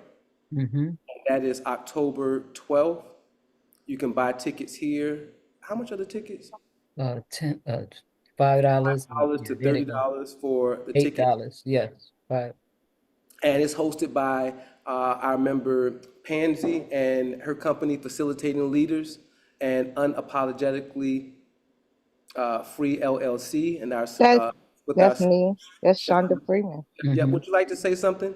Oh, thank you for the opportunity. Yes, we're hosting an educational forum event this Saturday live in the Kemet Club. So definitely you have friends and family down here in Atlanta. Please send them this way with the families because this is about shifting and transforming education and learning practices. So one of the big things that we'll be focusing on is definitely giving students and children the fundamental and foundation of learning applications like reading, writing, and arithmetic, like the 3 R's that we learned about. Sister Pansy, who is facilitating leaders, she'll be working with the parents to give them applications and resources when it comes to homework help, to give them the confidence needed to, again, better prepare their children for success in education. So we definitely are also looking for donation support as well from our members that are not here in Georgia. Again, we have the button for donations. So we need that help to purchase like the little prizes that we're going to have for the families and the youth. Sister D, she's also facilitating. She has this Jeopardy game that we're going to be playing with the families. We have Go BAF Bingo, which is our own version of bingo with BAF. We'll also be highlighting like great African visionary leaders, again, athletes as well, and powerful, fearless females. So definitely, we just want that support, and we're looking for that support from everybody. Because again, we got to educate. I appreciate you, Arky, with today's info session. As y'all know, I came back from Belize. So just like Arky is saying, we have to actually go out and experience this and get the information and facts for ourselves, because if we continue to just read some narrative of some European narrative, we won't understand, we won't even know what the richness is of us is out there, right? Like coming back from Belize, I really felt so connected. I didn't even feel that it was a third world country because it felt just like America. But that's the narrative that they put, and seeing these people, they operate just like us. Yeah, they don't have all the things, but they operate just like us, and they gained their independence in 1981. And so they're doing the best they can to still stay out of from that whole colonialism reach. They still honor the queen, but they're really getting past that. And there's so many other Caribbean nations that are doing the same. The Prime Minister of Barbados, I don't know if you guys have been following politics in Barbados, but she has been railing against the West. And a lot of the Black Caribbean nations have been as well, and they've been distancing themselves from their colonizers as well. So all over the world, we're waking up. And just one thing about Sister Shonda, she is an amazing educator. If you see her 2 sons, they're testament to her education. She really knows what she's talking about. So please, please, please, if you're going to be in the Atlanta metropolitan area, show them some love, come out. and spread the news. So if you're not here, you know someone who's here, please share that. And all of these tickets, everything can be found on our website, either on our homepage, if you scroll all the way down, or you can actually go, I gotta change this. We have a program calendar as well, right under our home button. So tickets to our bingo, tickets to the educational forum, all of the programs and events that we have going on here, you can always find that on the program calendar. Okay. The ninth annual Black Sustainability Summit brunch will be here Sunday, October the 13th. So once again, if you're in Atlanta, please come out for this event. We also have Southern Indigenous Coalition. Well, I'm not going to read the whole thing, but all of this information is on our website under our home button. You just click on program calendar. All right. Are there any other announcements? What is the other one? For the veterans, we'll be saluting the veterans for November. So Brother Lou has his hand up too. okay. So if you have a veteran or you're the parent of a veteran or yourself, you want to salute them, we'll take your photo and we'll run the photos during the month of November. All the movies will basically be about veterans. We'll be having the Tuskegee Airmen, the Red Tails, the Buffalo Soldiers, Glory, all of those we'll be showing for edutainment. And Right. we'll be saluting our veterans. We'll be, giving a 30-second silent period before each movie. And we'll have a conversation about them and enjoy the All right. scenario. So that is for Veterans Day. That's in November. So stay posted on Veterans Month. Yeah, for the month Veterans of Month. November. Yep. Awesome, awesome, awesome. And you'll see more emails and stuff about that as well. We have Brother Lou, and then we have Queen Kamisha. Yes. Yes, Brother Key. I just wanted to say, really enjoyed the presentation today. It was excellent. I had one other question about the website. Are you going to add the program and services page back? Yeah, I am. I just haven't had a chance to go in and to draft what all of those programs and services are. I Okay. really need some help from the ambassadors. So if you guys could take that project on, it would be really, really, really helpful. We do have the language kind of drafted. It just needs some work to it. But on Sunday, if you guys could put that on your agenda, I would really, really appreciate it. Okay. That was it. Okay. Queen Kamisha. All right, I had a quick question. First of all, thank you so much for taking the time to do this presentation. I'm trying to share with everybody. Good, good, good. I wanted to know, do you have any items that you already have, like T-shirts, cups, anything that we can buy up? Oh, of course. You go to our shop. We have T-shirts, we have hats, we have mugs, we have yard signs, we have our hand lapel pins. We have what else we have? Caps. We got artwork here in the Chemic Club, and that's going to be going up this week. So you'll be able to, wherever you are, you'll be able to buy artwork that we have here in the Chemic Club. Sister Shonda worked on a slideshow with all of the images with Brother Kwame. So we're going to be putting that on our website. We also are going to be putting the books. We have a lot of members who have written books. So we're going to start putting the books that our members have written for sale on our webpage as well. And all of the proceeds will go directly to those authors, but we just want to support you. So you're going to get an email soon, and it's going to ask you, if you are an author, to simply put the title of your book in there, upload an image of your book along with the link on how to purchase that book. All right, so that will be for all of our authors. Also, we're working on that for all of our members who also have products to sell. Okay, so we're going to be opening up our store to our members shortly. So look forward to that happening in the next few months as well. All right, and that just go to shop. Thank you. Yep. All right, guys. Brother Thomas has his hand up. Brother Thomas, you got the floor. Hey, Brother Archie, I just want to say thank you. Thank you for today. Thank you for everything, man. Love you, brother.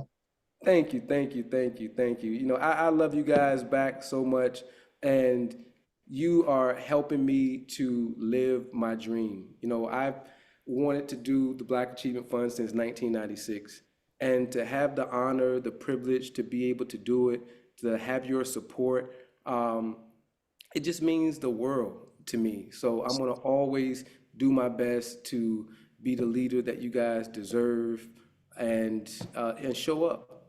All right. So thank you for all your support and those kind words and people who send me emails of support, because it is not easy. I'm here to tell you, it is not easy. But I'm determined, and we're going to make this happen no matter what. People just going to have to be mad. All right. I don't know who listens to Dr. Higgins, but he really bigged up the BAF today. I mean, the end of his thing is like the whole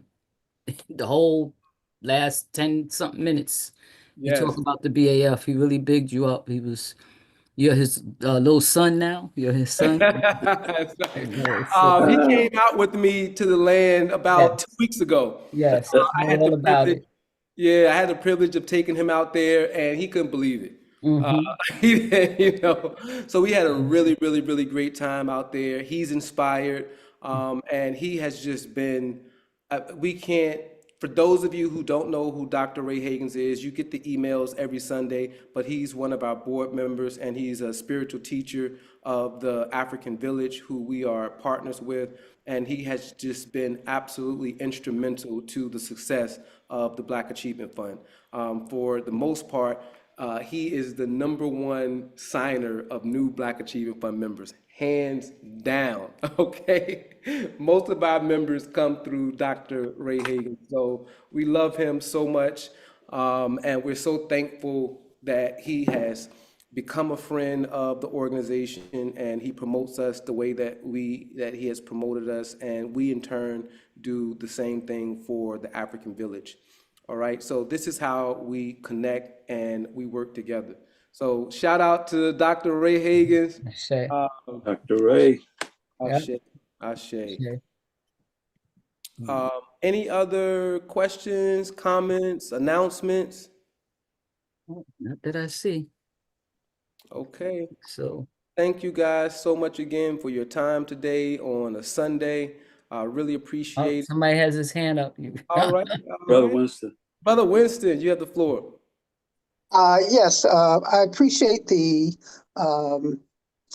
information concerning Botswana because it gives a close tie-in to us here. The way of life as lived today, we live pretty similarly to the way of life they live. You know, because there are always economic centers where people go to shop. They have to go home, they have to cook. When you know everything's really in sync. But what is most important is that we see, and that we say, "Oh, well, they're doing this. Well, we do that. I do that at home." And so that helps in the link of saying, "Yeah, you know, my sister, look at the way she's dressed. Well, sister's look at her hair. Look, pretty much the same hair."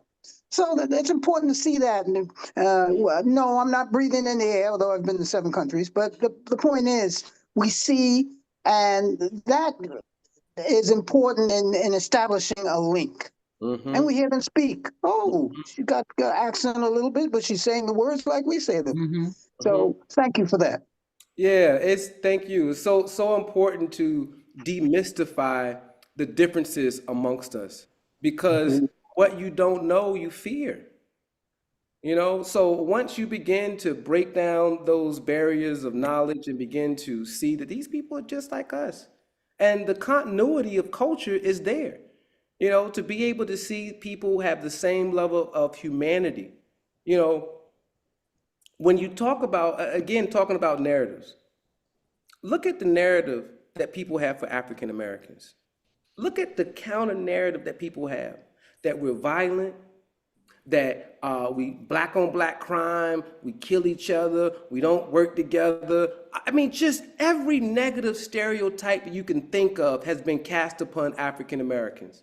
But we know that that narrative is a false narrative. There are pockets of that, but that's manufactured, and we know that. So yeah, man, it's critically important for us to break down that disinformation and those barriers, and to demystify our other components of our culture in Africa and the Caribbean. So we're going to continue to do that on our Sundays. All right.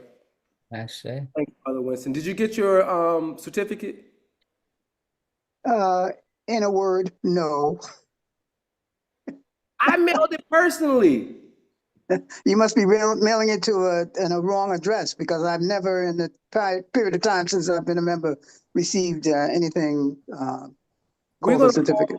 We're going to call you tomorrow, but I personally mailed it. So I think we have the wrong address for you in our system somehow. So we'll resolve that. Okay. All right, everybody. Thank you so much for your time, your love, your dedication, everything. All right. Till the next time, Black Achievement Fund hug. BAF hug. BAF hug. Peace, love, everybody.